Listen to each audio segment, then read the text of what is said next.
All rise. Municipal Court's now in session. I'm Craig Stillwell presiding. You may be seated. Let me get my self on the record here.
Do we have an iPad laying? Yes, we do. Okay. I can see the ceiling there. Oh, is that what it is? Yeah. Do you want me to cover that? Or you could, I think on that iPad, you can block the video. Should be able at the bottom of the screen.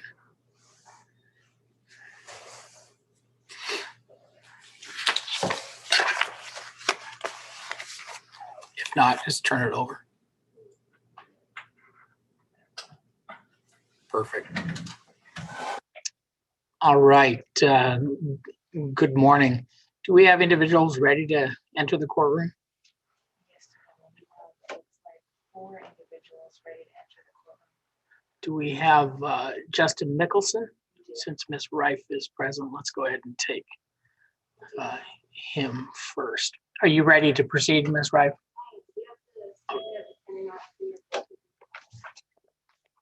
I'm going to wait until he gets connected, and then, but yes, I do.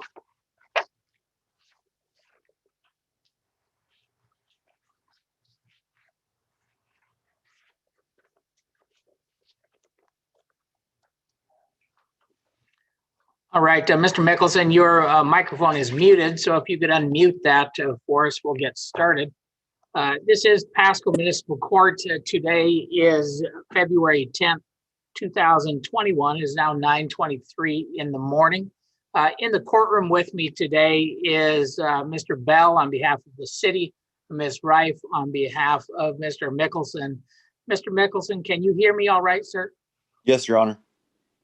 And can you see Ms. Rife and Mr. Bell? Just you. Let me swipe over. Now I can. Yeah, thank you. Okay, all right. Ms. Rife, what are we doing here today? I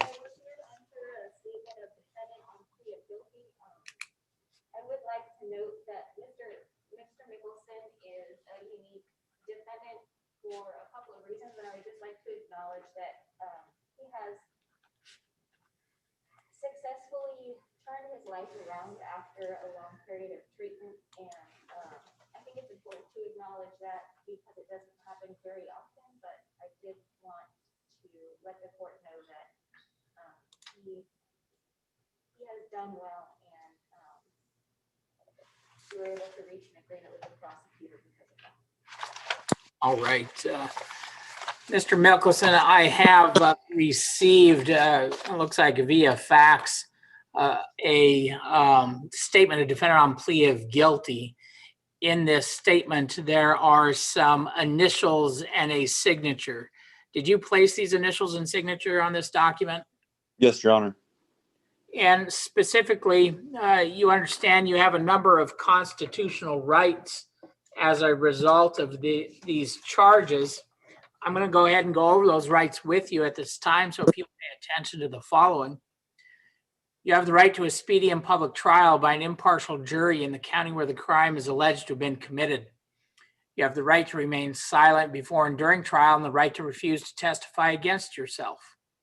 You have the right at trial to testify and have witnesses testify for you. These witnesses can be made to appear at no expense to you.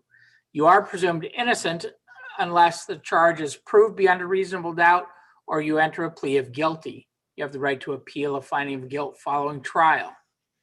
If you're not a citizen of the United States, a plea of guilty to an offense punishable as a crime under state law could be grounds for deportation, exclusion from admission to the United States, or denial of naturalization pursuant to the laws of the United States. Do you understand those rights, sir? Yes, Your Honor. In fact, you place these initials on this form to indicate that you understand your rights and you understand the potential consequences as well as the potential immigration consequences for a change of plea today. Is that correct? That is correct. And did you place this signature here to indicate that you had enough time to speak to your attorney, Ms. Reif, and that you're entering this plea today voluntarily? Yes, Your Honor. There is a recommendation contained in paragraph 6.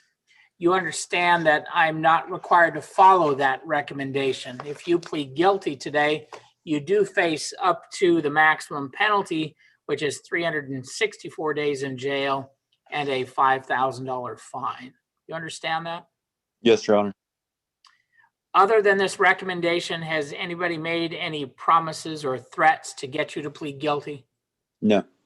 Are you doing this voluntarily? Yes, Your Honor. To count 1, shoplifting, a crime which was committed on about November 30th, 2016 in the city of Pasco. How do you plead, sir? Guilty or not guilty? Guilty. And your statement is that on or about that date in Pasco, Washington, I did steal merchandise from the Rite Aid in the amount of $18.56.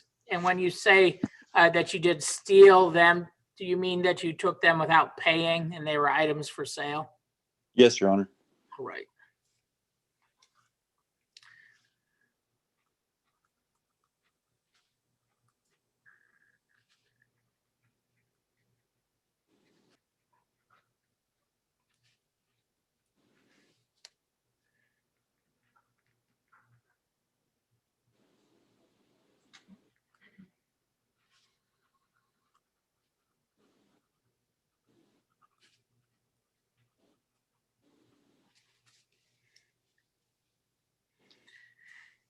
And did you take them with the intent to deprive the true owner of that property? Yes, Your Honor.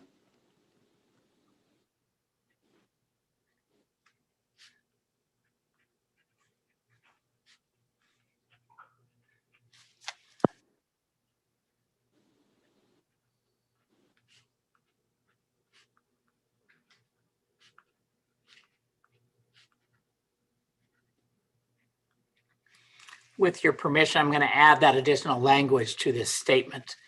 Do I have your permission? Yes. All right.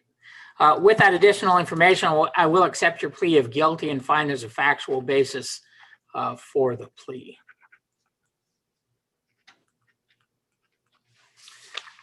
Mr. Mickelson, you do have a right to address the court before any sentence is imposed. Is there anything you would like to say today?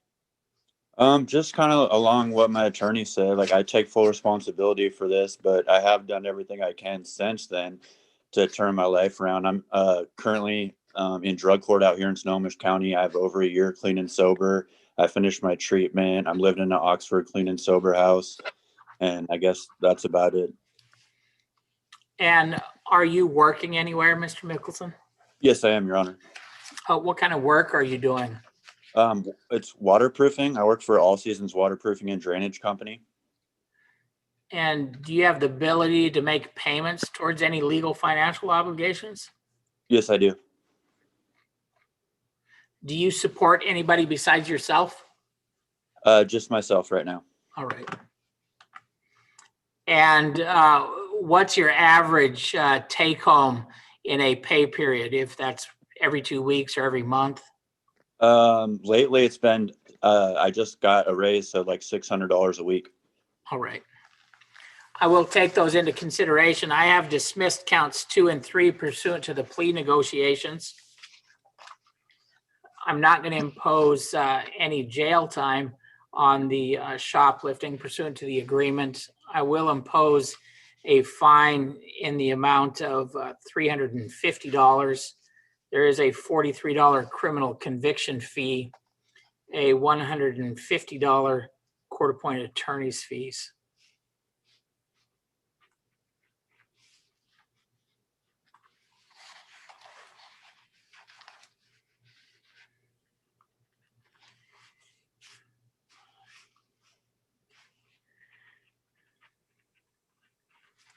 That's a total of $543. I'll set payments at $25 a month. Mr. Mickelson will start those on March 10th. Okay.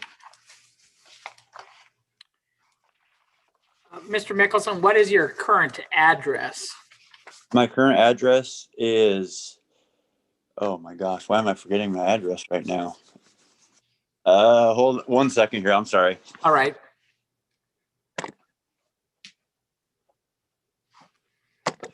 It's 907 94th Street Southeast, Everett, Washington, 98208.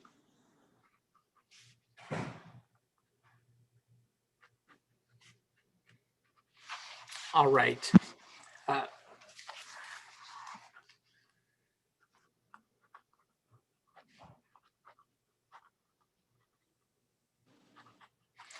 We'll provide a copy of this judgment and sentence to your attorney, and she can serve that to you electronically or send you a copy electronically.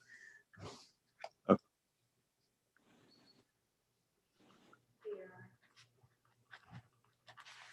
All right, unless there's anything else, that will conclude our hearing today. Congratulations, Mr. Mickelson. Good luck with your program and your progress. Thank you very much, Your Honor. Have a good day. I want a copy of this too, because I made additional.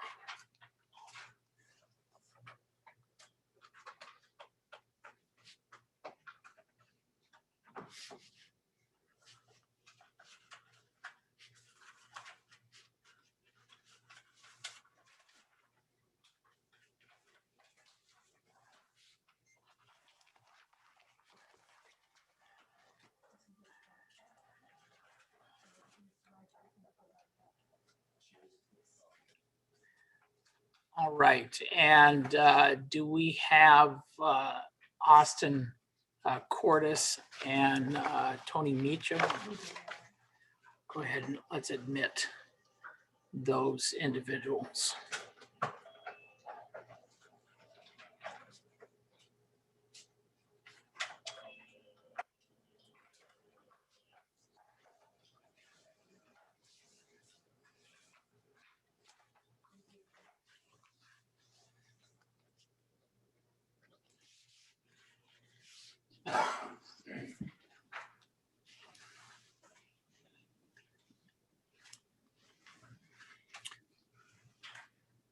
All right, good morning.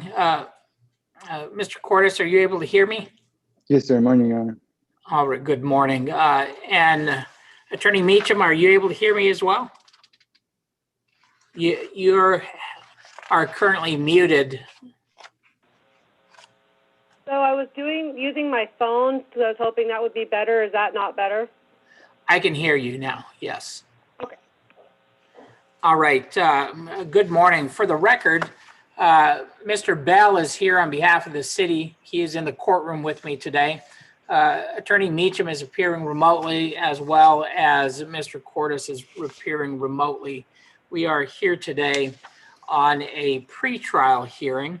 What are we going to be doing today, counsel? Your Honor, Mr. Rio and I have not been able to work out anything on this matter, and I'm not sure what the status is on setting trial dates. I just don't know what Pasco's position is on that. All right. I can answer that question. With regard to jury trials, we are beginning to set those into March. there is a pretrial COVID report that is required in order to set a matter for trial.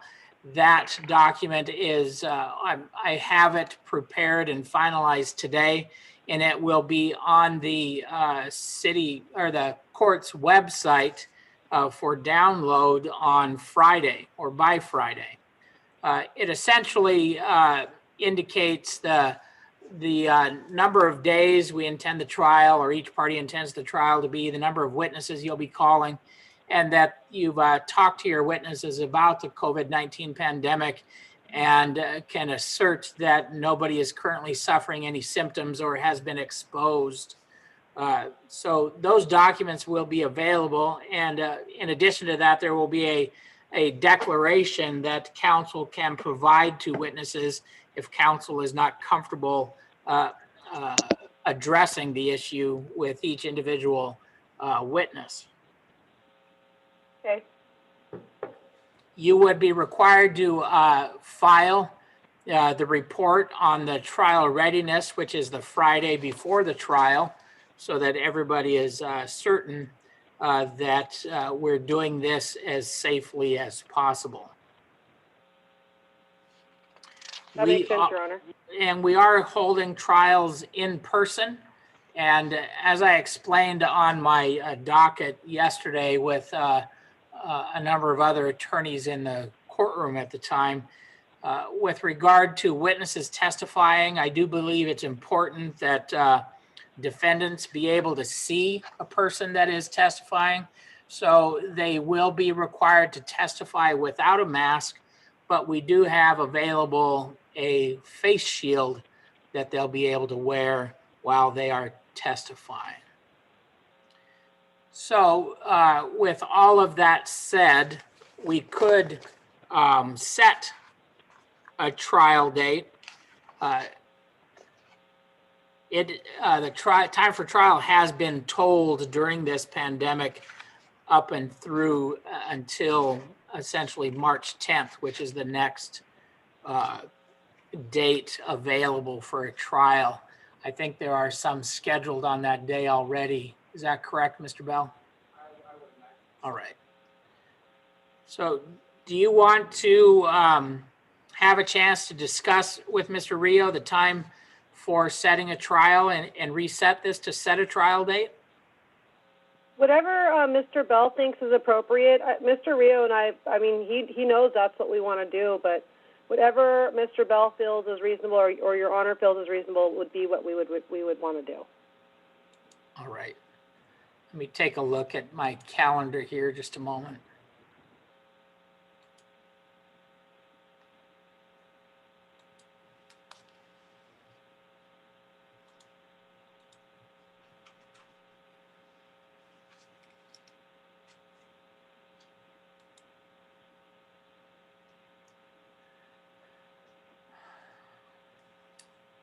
We currently have trials scheduled on March 10th and March 24th. I anticipate that we're going to have trials scheduled just about every available trial date for the foreseeable future.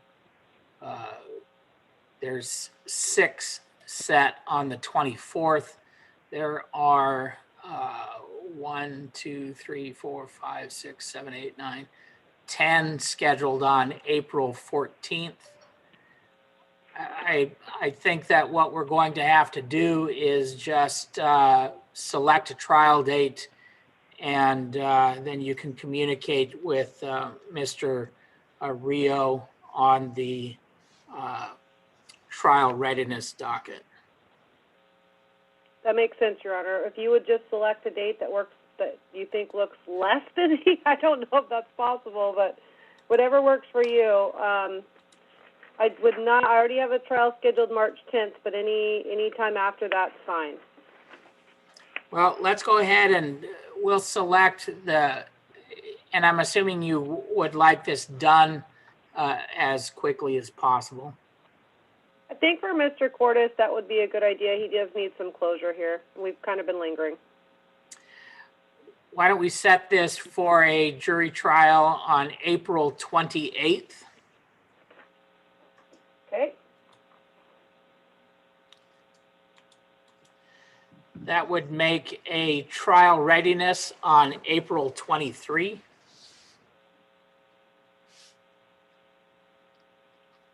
And what time is that docket at 9, Your Honor? On the 23rd, that is at 8:45. And then on the 28th, the trial date, that's at 8:30. Perfect.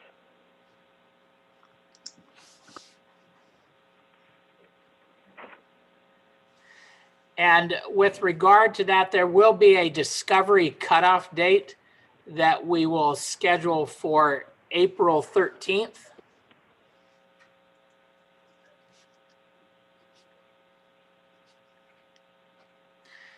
And Mr. Cordes, that April 13th date is important to you because you must have any information you wish your attorney to have available for trial to your attorney by that date so that she can share that with opposing counsel. I think what I'll do is have Mr. Bell complete a trial setting document, and then we can email that to you, Ms. Meacham, and you can provide that to Mr. Cordes. Is that acceptable? Absolutely, Your Honor. I appreciate that consideration. All right. If there are no other issues, that will conclude our case today, and we'll send you that document for the trial setting. Thank you, Judge Stillwell. I appreciate it. Thank you, Mr. Bell. All right. You guys have a good day. That'll Thanks, Your Honor. conclude You the our same. hearings. Thank you.